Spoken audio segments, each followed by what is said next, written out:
Back from another weekend, the Arizona Coyotes fall in a back-to-back to the Florida Panthers and the Philadelphia Flyers. We're going to help break both of those games down. But it's not going to be all doom and gloom episode. We're going to have some fun conversation talking about the World Junior Championship. We got some Arizona Coyotes news coming out of that one. So be sure to stick around on this episode of Locked On Coyotes.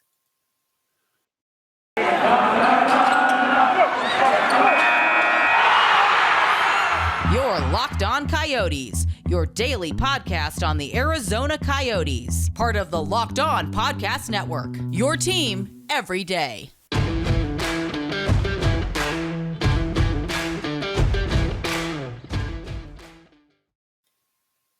Welcome everyone to Locked On Coyotes. I'm Robyn Leonio, Carl Pavlik right beside me on this Monday. It is December 13th, already close to halfway through the last month of the year 2021. That's crazy that we're doing this. The weekend was crazy too, Carl.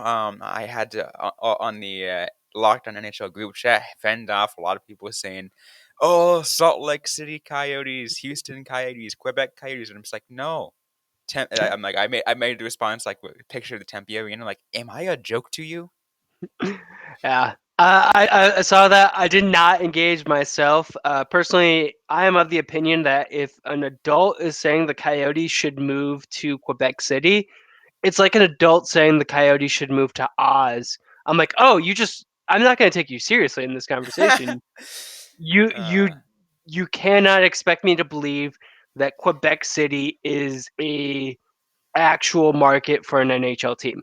Like it's dumb. Like at this point, if you are saying that, you do not deserve to be taken seriously for an arena discussion at all. Kansas City and Portland have a higher chance of getting an NHL team than Quebec City does. I'll be real with you, and I might offend some of you guys who are outside listening in, but guess what? I don't care. I remember very long ago when the Coyotes were still owned by the NHL, a study was conducted for the city of Quebec, or for Quebec City. Sorry, phrase that weird.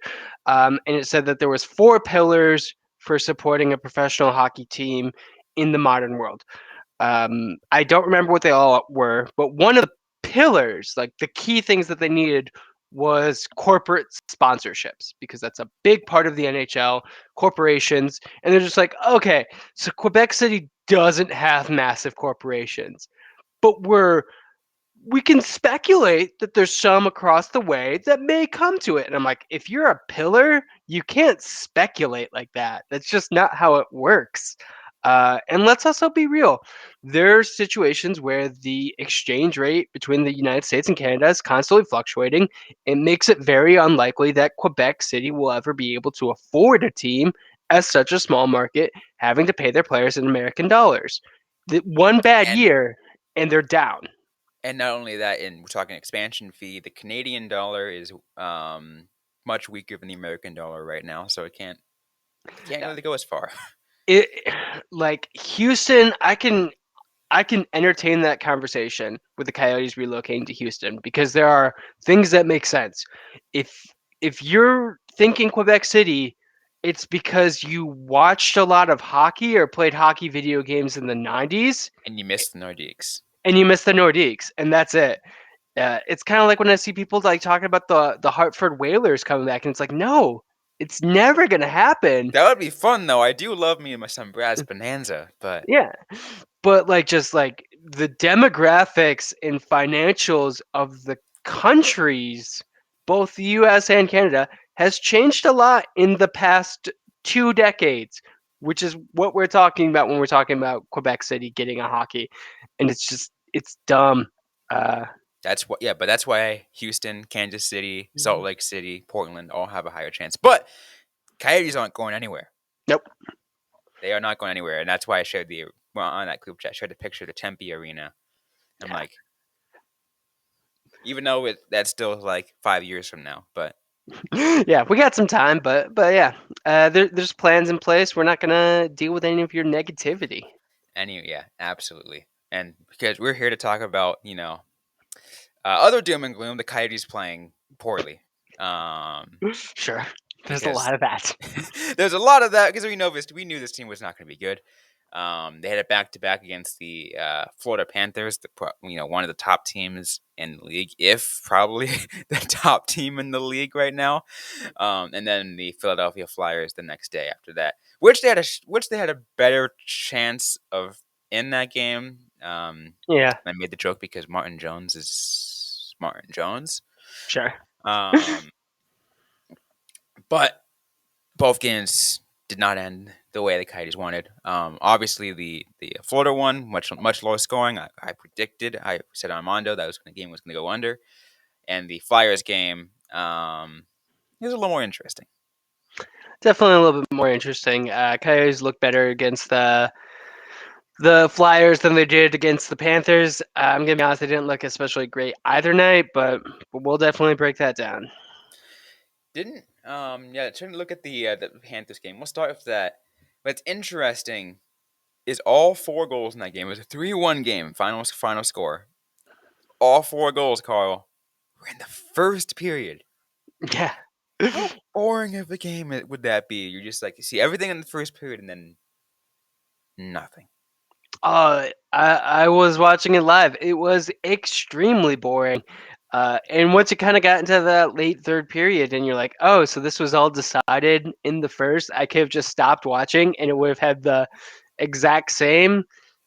Great. I was Uh, listening to the game on the radio, um, driving around for DoorDash doing stuff like that because it's some of the stuff I do on the side, and I was listening. It said listening through the first period and during intermissions, I'll switch radio stations and listen to other music or do whatever. I've kind of ended up forgetting to tune back in, and I checked the final score. I'm like, oh, so I didn't miss anything. Nope. Yeah. We got to see a Phil Kessel power play goal in the first period, which was great. It was nice to see the Coyotes get a power play goal. They gave up one in the final seconds of that period, which honestly, like that's the kind of thing that just dooms the Coyotes. Like they cut Florida's lead in half. One goal deficit. That's a lot for a team that struggles to score, but not too much. But then like when you give up another in that final minute, like it's just draining. And I don't think the Coyotes ever really recovered. They had plenty of power play chances too, and they just couldn't make it happen. Here's one thing I'm trying to figure out though: how is it that the Arizona Coyotes, managed to, stay in somewhat decent pace with, as I mentioned, arguably one of the best teams in the National Hockey League right now. But then you go to a middle tier team based off standings right now in the Vegas Golden Knights, and you get absolutely destroyed by them. I mean, honestly, it felt less like the Coyotes were maintaining pace and more the Florida Panthers were playing not to lose, just very successfully against the Coyotes. Because we always talk about like you always want to play to win, you never want to play not to lose. It tends to make you kind of like stay on your back foot, play a little bit more defensively. And that can lead to some errors, but the Coyotes aren't going to force that. So the Panthers were just able to kind of like make that happen and impose their will. It was another game that watching, I was just like, man, they just cannot get through the neutral zone to save their life. Yeah, and I'm trying to look at some of the other stats here, and yeah, there's just super low scoring, low shots. I'm just seeing what's the total shot count for this game. Um,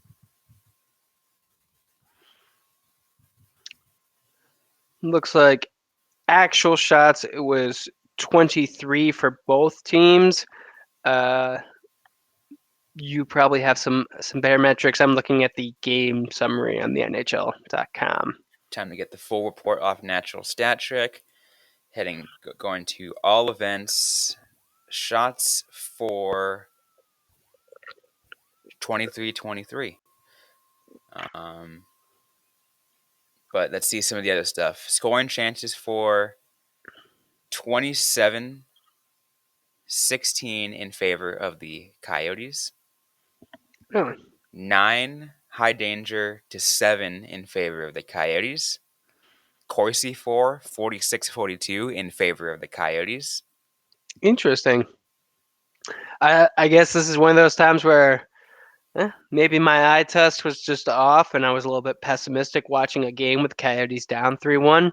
Uh, I don't remember it being that close. I don't remember the Coyotes having that many chances, but there's been a whole 2 days and a game since then, so it's tough to keep it all in mind. Yeah. Even expected goals. The expected goals were 2.05 to 1.56 in favor of the Coyotes. So the Coyotes were so based off of how everything should have, panned out metrics wise, should have been a Coyotes win. Yeah.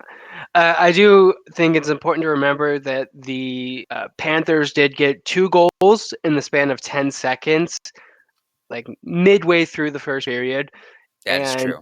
that's going to cause the team to, like I said, play a little bit more defensively.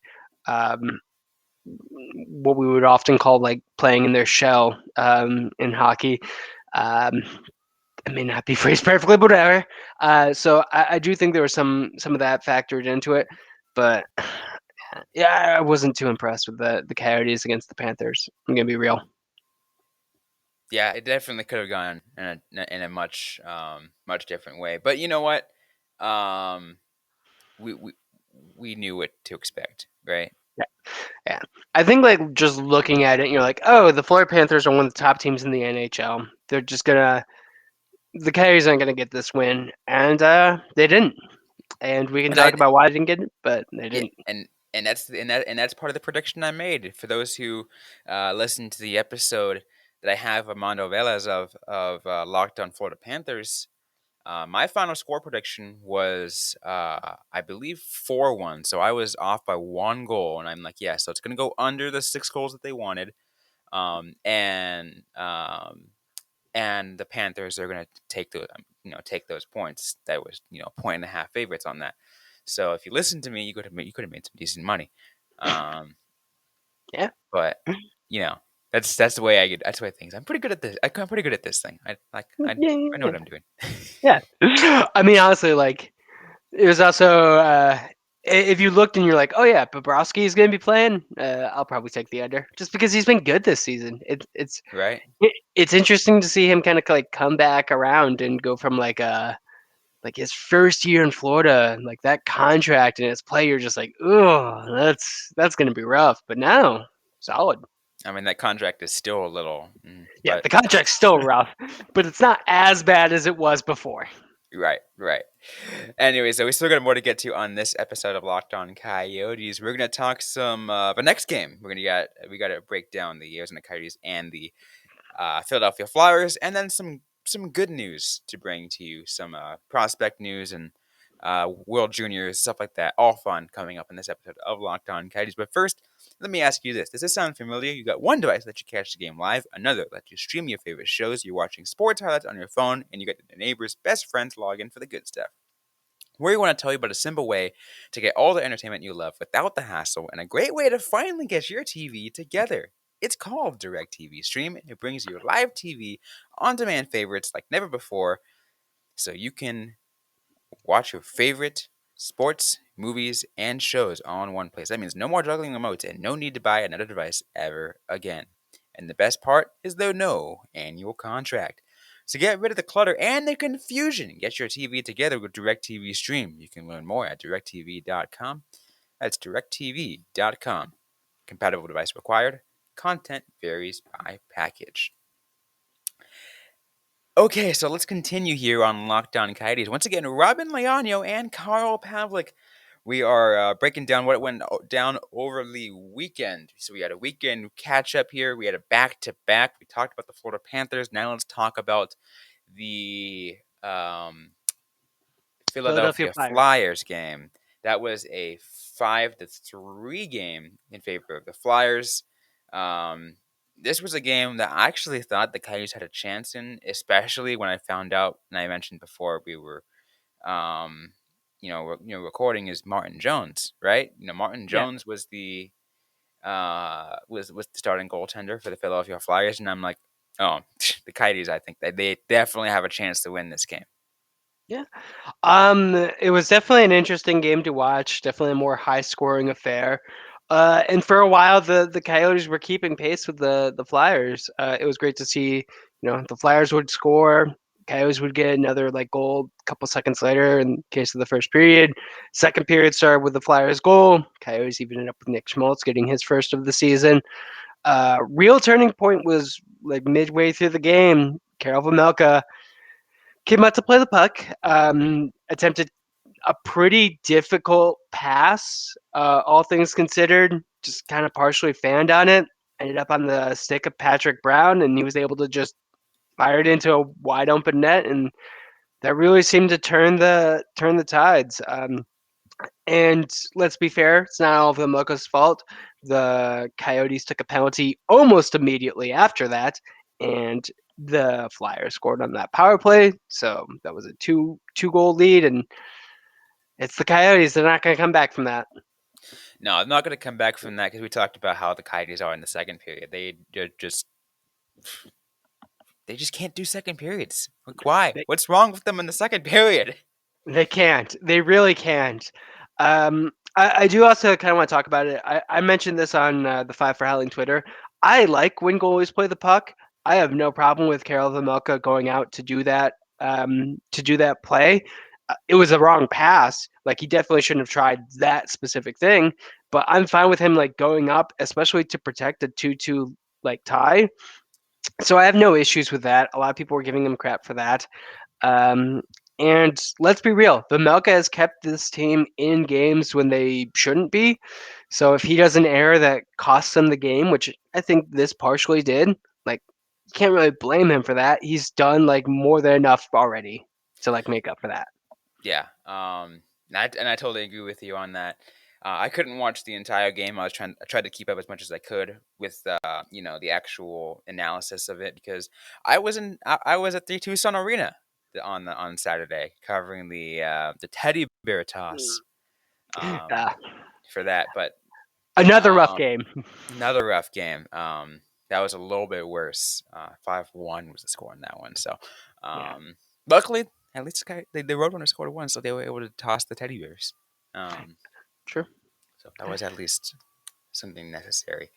But I'm looking at the Coyotes, shot totals and Corsi stats again on this game, and you know what's, I'm trying to look at a trend here, Carl. The Coyotes are actually getting closer. Like I mentioned, they had the advantage against Florida. This one is very close, very close in stats. Corsi 57-58 in favor of the Flyers. Shots for 32-34 in favor of the Flyers. Pretty close. Scoring chances for 26-22 in favor of the Coyotes. 10-13 high danger in favor of the Flyers. 2.19 to 2.83 expected goals in favor of the Flyers. Yeah. So another, on paper, close game. Yeah. And like I said, the Coyotes had a pretty good response to most of the goals. Like um, the in the third period, Claude Giroux got his 10th of the season. Lawson Crouse got his sixth. What, like 4-ish minutes later? So they had that good like punch back. It was really just like I think we talked a lot about this more earlier in the season. The Coyotes are not a very strong mental team, so if they face adversity, it's going to affect them. And giving up like a goal like they gave up midway through the game, that's just kind of going to kill any kind of momentum they had for the rest of the period. I thought they played great. The thing that they need to do is just kind of get a little bit more finish, which you're just not going to get this season. Like they don't have the players to finish off these kind of games, but I mean, when you have players that were called up from Tucson only earlier this year, like yeah. And the blue line was definitely very Tucson that past game because uh, Jacob Chikrin wasn't able to play. So the defensive core was uh, Gostisbehere, Labushkin, Strawman, okay. But then Cam Deneen, Dyson Mayo, Kyle Capobianco. That's like half of your defensive blue line played for the Roadrunners last season. Well, or in the Capobianco, last couple seasons. yeah, or the Taxi Squad. Like Yeah. Like it's definitely not like the kind of players who you would expect to necessarily win. Even if Chikrin's not having the best season so far, like he's still kind of better on the ice than Dyson Mayo, just to throw someone out. I Well, was going to because say Cam Dineen, but Cam Dineen had 2 assists, so I didn't want to throw him under the bus. yeah, Cameron Dean's actually been doing pretty decent for himself since getting called up, but at least doing what he can as a number 6, 7 defenseman. So like, Yeah, yeah, definitely. It was definitely it was another game where I definitely didn't enjoy watching it. I will be fair. Like that goal was just extremely disheartening to watch real time. yeah, I didn't see that wheel all the time, and I just saw on Twitter when it happened. I'm just like, oh, this is the kind of game that's happening. Yeah, it sucks. And it kind of illustrates something we've talked about, where it's like the Coyotes need to be near perfect in order to win games. Like they can't afford to make those kind of major mistakes because there's not they don't have like the ability to overcome them really. And it's also just very telling that they give up a goal and not the next shift, but almost the next shift, they take a penalty. Like, what are you doing there? Yeah, Stop. and again, you mentioned the near perfect. Let's take a look at that Winnipeg game where Milka had a perfect game. Yeah. Yeah. He has definitely like the Vamelka game or the Winnipeg game was like I think the first time he's been able to like steal a game himself because he got decent support in front of him, but he has kept the team in the game long enough that I am perfectly fine with him doing something stupid and taking a massive error like that. Yeah, and that's why I think that this tandem is going to work for this season, right? This Wedgwood Vejmelka tandem. I think it's going to work amazing. It kind of makes you wonder what's going to happen when Hutton comes back because he's expected later this month. That's right, huh? Although What's I he think up I to? saw that he was on COVID protocol, which didn't come up because he was Because he already hasn't injured. played. Yeah, 'cause Yeah. that's interesting. Yeah, I think we'll have to, keep our ears, you know, close to the situation, see what's going to happen when Hutton does come back and how they manage that. Because if Amelka's doing well for himself, that he doesn't deserve a demotion or of any kind. Yeah. Wedgwood has pretty much saved the Coyotes in a number of ways, and Hutton, unfortunately, it's just getting the short end of the stick. He only played like 2, 3 games, but all of them, almost all of which were pretty bad games because that team that first 10 game season, the first 10 games that they was in the Coyotes were the worst. Yeah. He didn't play great and the team in front of him played even worse, so it just created a horrible combination. I am kind of curious to see what the team's going to do with that because I mean, it's not the biggest problem because I think they're probably just going to put him on waivers. But it's definitely a problem. And it'll be interesting to see how they solve it. Maybe they start with a conditioning assignment in Tucson. It's like, yeah, just be down there for a week. Let's see if you are kind of ready. And then it's like, nah, we're good. Yeah, yeah. Who knows? Or maybe they think that Vamelka's good enough for like long term plans. They're like, okay, we want you to be here, but we're gonna put you in Tucson. You're gonna back up Prospetov, and we'll just kind of move forward from there. Kashinashi can go to the ECHL, hang out with Then what? Rapid Then what do City. you do with Because there's the Roadrunners have 3 goaltenders. So Someone gets waived. Someone gets sent to Rapid City. Who knows what's going on in Rapid City?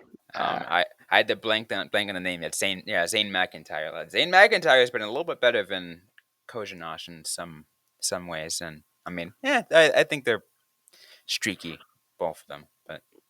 Definitely. But Prosvetov was again on Saturday was not happy. I can imagine no. I heard a stick bang against either the boards, the glass, the pipes. Not sure what it was, but I heard a stick bang. I'm like, Yeah, when you're losing, what'd you say, 5-1? It's not a good time for the goaltender. yeah, it was after the fifth goal that I heard that. I'm like, ooh, rough, rough, rough, rough. Speaking of which, before we go to next break, um, someone mentioned this to me. I didn't notice it until afterwards, but eh, uh, in regards to the teddy bear toss for Tucson, normally happens middle of the game, middle of a period, and then the players will help pick up the teddy bears and get them all taken care of. Yeah. What happened when this so this happened this one happened 11 seconds left in the second period, right? And once the teddy bears started coming off, all the players just skated off the ice. I mean, yeah, I guess like those kind of like big things. It always kind of I wonder how the players feel because sure, if it had happened like 11 seconds into the game, you're really excited, you're gonna do stuff and help. If I'm sure at that point they knew that they were gonna lose, so it's like, man, I can't believe we're having to deal with this as well. So I can kind of understand that just skating off and be like, all right, this is someone else's job. I'm gonna let them take care of it. Gonna go get yelled at during the between periods. And then because of that, they're also like, oh, because this happened at this point in the game, we're just going to have an intermission now. We're going to play the last 11 seconds of the second period. When they come back, the horn's going to sound. They're just going to switch sides. I'm like, Never seen that before, but I know. okay. I was like, okay. Why not? Save everyone some time and some energy. I guess so. And it just kind of sucks though, because the teddy bear toss is one of my favorite. Though just in general, that those teddy bear toss games is one of my favorite traditions, and to see it go a little bit differently this year was. Yeah. And again, it's still fun to watch, but it was a little disappointing. The scene didn't go as expected, but that's okay. But we still got more to get to on this episode. We're running a little bit long, so we gotta get things going here, get things moving. We'll talk some World Juniors coming up in just a bit. Some good news a little bit. That will be coming up in just a moment. But first, a quick word from our sponsors. So this holiday season, grab the protein bar that tastes like a candy bar, or even better than a candy bar. The Built Bar is filled with so much holiday goodness. It's rich with decadent flavor, covered in chocolate, amazingly low calorie, low sugar, low net carbs, low fat, and high in protein. You get the best of both worlds. It's delicious and healthy. There's so many flavors you'll have a hard time choosing. Will you have raspberry or mint brownie? Personally, I'm more of a mint fan, so I'd probably go for the mint brownie. Cherry or double chocolate? Both good options. Cookies and cream or peanut butter brownie? That's a tough one. Built Bar gives you the extra fuel you need so you can bust down those mall doors and battle all the holiday shoppers. Or if you're just standing in endless shopping lines, Built Bar can give you the little something extra to keep going. So throw one in your jacket or your purse. You'll never know when you're going to need it. Want to cozy up with something warm? Here's a holiday secret. You can dip your Built Bar into some piping hot cup of hot cocoa and let it melt a little. Gives your beverage a little bit of that Built Bar flavor. That'd be a really good one to do if you got that mint hot chocolate. Definitely very tasty. So you can go to built.com, use the promo code LOCKED15, and you can get 15% off your order. That's promo code LOCKED15 for 15% off at built.com. And this episode brought to you by BetOnline. BetOnline has you covered all season. More props, odds, and lines than ever before. As football season continues the march to the playoffs, BetOnline remains your number one spot for all the sports action this season. Head to our new updated desktop or mobile website. Sign up today and receive a 50% welcome bonus on your first deposit. Just use our promo code LOCKEDON to receive your bonus. From basketball, football, NHL, boxing, and UFC, right down to your favorite Vegas casino games. Don't wait to take advantage of all the amazing offers for the 2021 season. BetOnline is the fastest and easiest way to bet on all your favorite sports. BetOnline, where the game starts. All right, so now it's time to wrap things up here on Locked On Coyotes. We're going to talk some good news. some World Juniors news for you Coyotes fans out there who are want to know what's going on out there for prospects. Hockey Canada has announced their final roster, and I would say there's one, but Carl, there's actually really three names that we should pay attention to. Sure. There's one like actual name that matters for Coyotes fans, and then there's two potential names that matter for Coyotes Okay, fans. two names that actually matter. One that maybe somewhere later in the future. Sure. Uh, so let's actually get right into it. So Dylan Guenther, actual Coyotes prospect, drafted ninth overall in this last year's draft, was named to the final roster.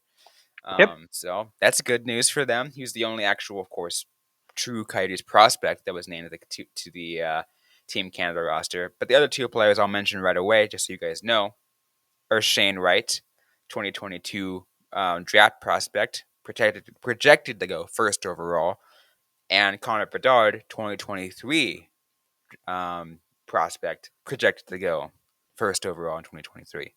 Yeah. Don't think there was any real surprise with any of those. I do think Dylan Guenther is definitely someone Coyotes fans are watching closely right now.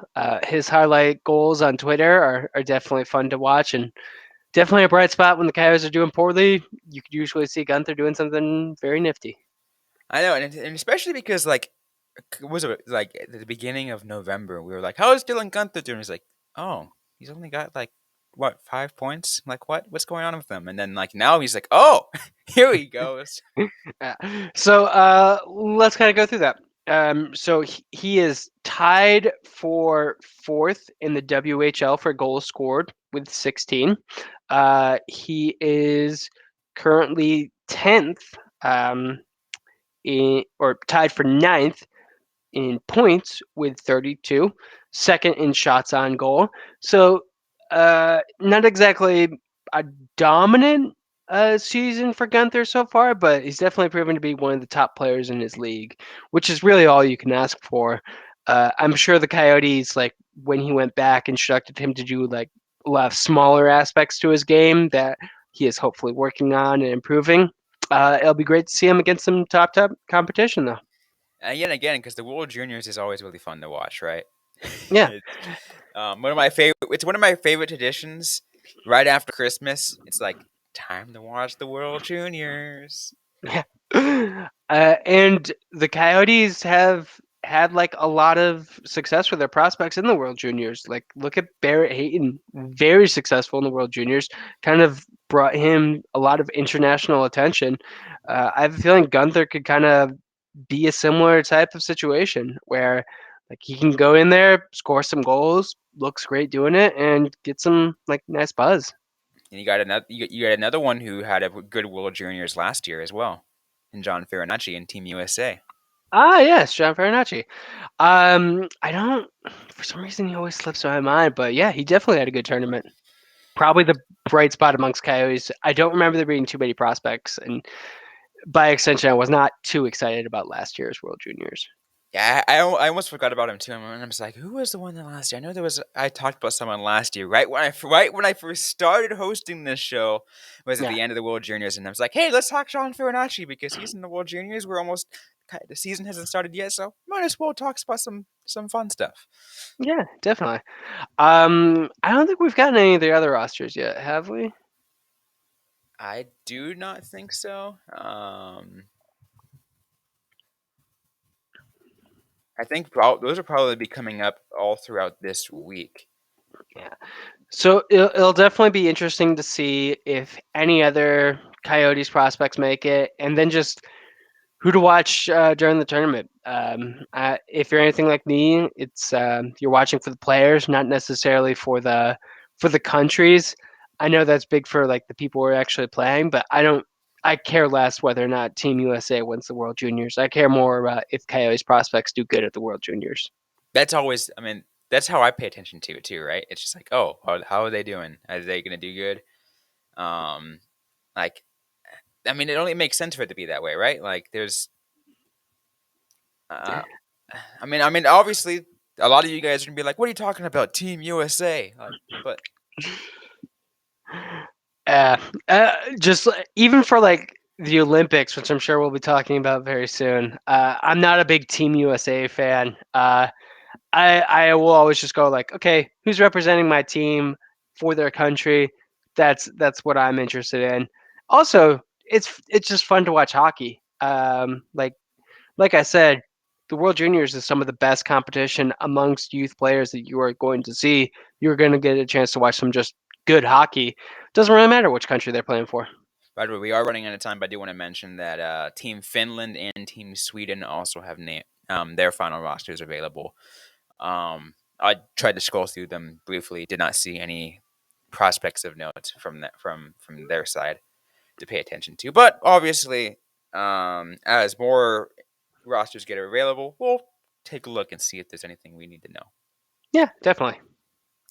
But that's going to be it for today's episode of Locked On Coyotes. If you like what you heard, don't forget to leave a review, like, comment, subscribe here yet to already. We're available everywhere you get your podcast, and including YouTube.